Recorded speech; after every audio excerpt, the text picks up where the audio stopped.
The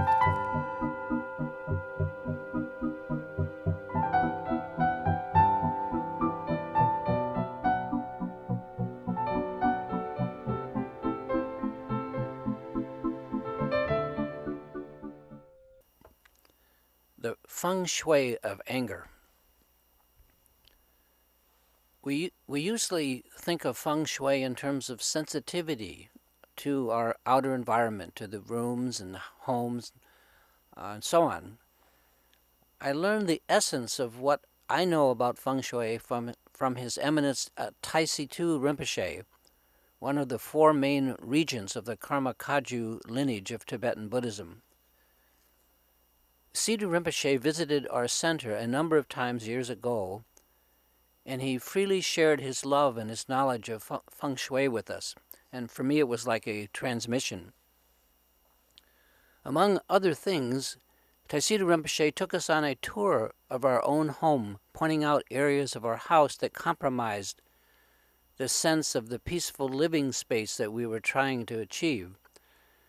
And while Feng Shui can be as complex as you want it to be, what I learned from Situ Rinpoche boils down to becoming aware of our own innate sensitivity to space. Instinctively we know if we'll just relax and trust ourselves. For example, if I walk through a doorway into an adjoining room and immediately inside that room there's a tall lamp that's so close to my head that some part of my mind cringes or is forced to notice and be aware of it, this is quote-unquote bad Feng Shui. I just have to move or remove the lamp until I no longer notice it. For me, this is the essence of Feng Shui, arranging your environment to your taste until your mind is at peace within it. I know this is probably an oversimplification, but sensitivity to space is something that we all have and can rather easily become aware of. And like so many things, awareness is key. We like to think of Feng Shui as having to do with the outside world, its effect on us. But Feng Shui really has no such boundaries, and it's just as active and true within our mind as elsewhere. In fact, we have more in common with one another regarding inner space than we have similarities in how we each arrange our living room furniture. Mental or inner Feng Shui is at least as important as paying attention to the outside world. I'm going to talk about the 3 poisons. I've been actively meditating, or trying to, since 1974, when Chogyam Trungpa Rinpoche himself took me into a little room and taught me how. Now, I'm a very slow learner, especially in meditation, and after so many years, I've managed to learn perhaps a little. My mind is somewhat more stable now than it was, and I have been able to let my mind rest to a degree. But this mental stability does not necessarily extend to what the Buddhists call the kleshas. Now, kleshas basically are the various disturbing emotions, emotional afflictions, or what they call them the 3 poisons, and they are anger, aggression, desire, attachment, for or against, and passion, and delusions, which we maybe commonly call ignorance. Instead of 3 poisons, many Buddhists call them the 5 poisons, and they add to the 3 that we just mentioned, jealousy and pride.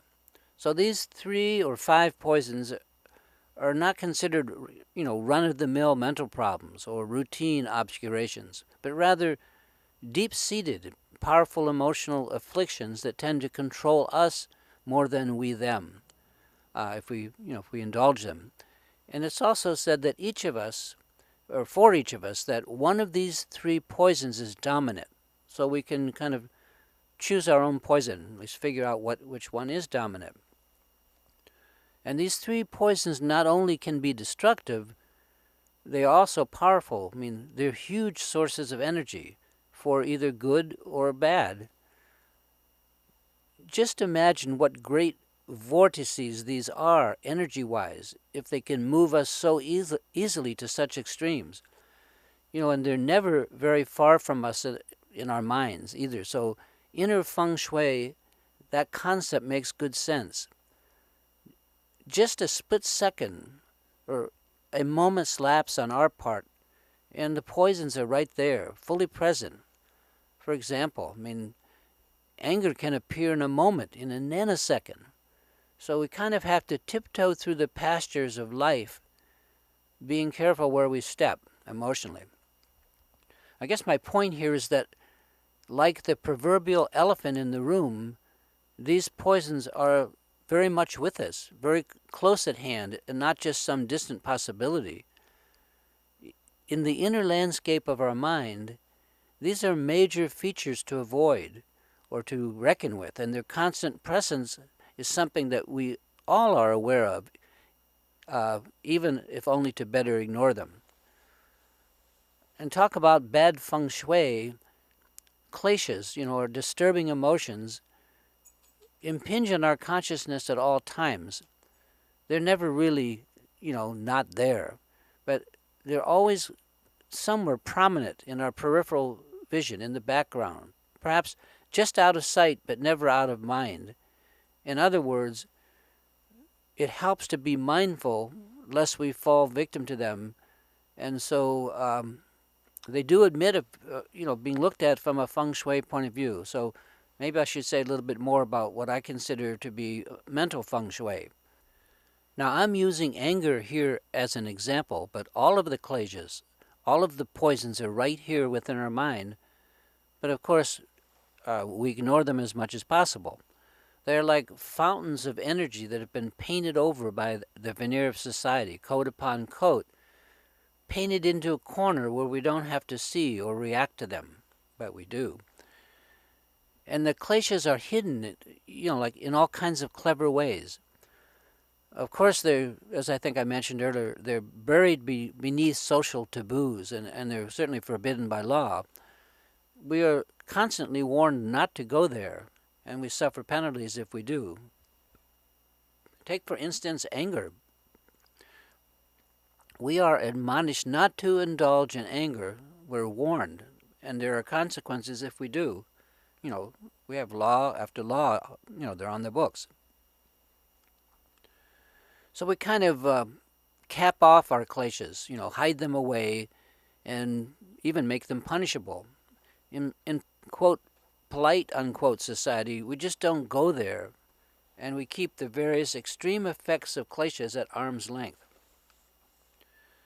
Yet our ignorance of them is only basically a cosmetic solution, ignoring the obvious. In our current condition, there's no way that we can cope with, much less subdue, emotions like anger and desire. It's like grabbing a tiger by the tail. So instead, we habitually turn our gaze away. The most common solution is to keep qualities like anger and desire at arm's length, to get them as far away from us as possible, and to avoid them at every opportunity. Although society finds this approach necessary, we should not conclude that keeping our distance from anger, things like that, in any way diminishes their power over us. In other words, shunning kleshas is a cosmetic and not a permanent solution. But socially it's considered better, certainly, than indulging them. Living in a world where we must permanently ignore such great energy centers is also not so good. Talk about bad Feng Shui, just think for a moment how these powerful sources impinge on our consciousness just all the time. We forever must be careful not to give them any of our attention, lest they erupt. So they forever have kind of a minimum attention that it takes for us just to ignore them. And they have us walking around with our eyes downcast, like walking on eggshells, so that we don't see them and we don't invoke them unnecessarily and set them off. And please, let's not minimize the dangers of kleshas either. It's certainly a no-win situation. We ignore kleshas at our peril, and if we go with them, if we give them our attention, we usually end up being controlled by them. They take us over. Tell me this is not one definition or kind of suffering.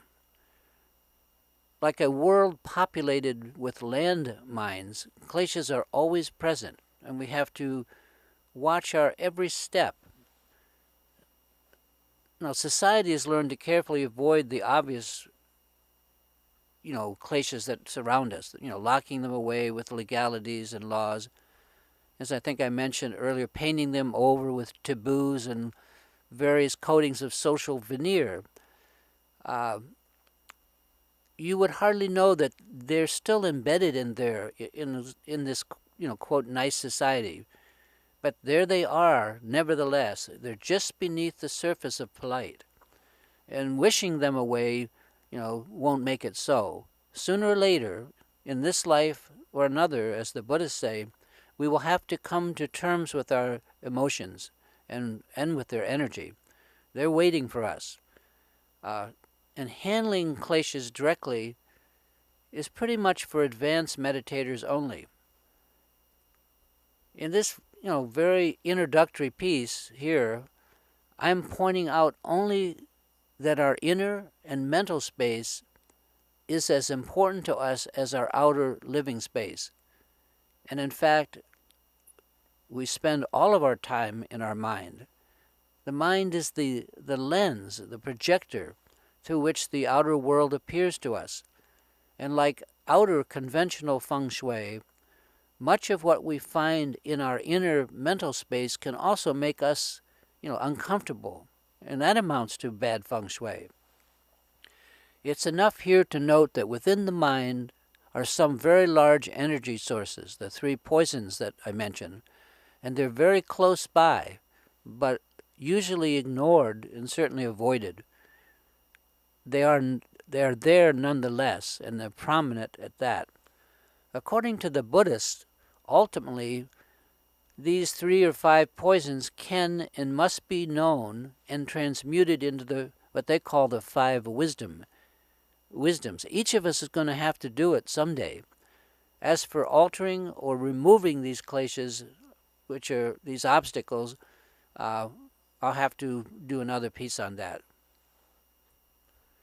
Mental Feng Shui, our inner comfort and peace, is at least as important as rearranging the deck chairs on our personal outer equation, just regular Feng Shui, which is going to ultimately be abandoned anyway when we die. So give this some thought.